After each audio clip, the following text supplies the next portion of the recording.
tuturuan ko lang kayo sa mga mag-travel sa Davao. Huwag po kayo matakot kung 7 kilos lang ang free ninyo dahil naranasan ko po, wala akong dala kundi ito lang at ito.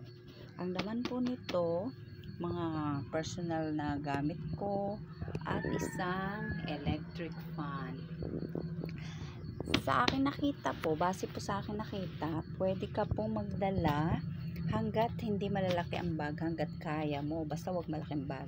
Isang punong-puno na ganito, isang ganito na bag, pwede ka pang magdala na isang ganito, sabay-sabay yan, basta kaya mong buhatin sa braso mo, lahat ng kamay mo may hawak ka, pwede ka rin ito sa likod mo.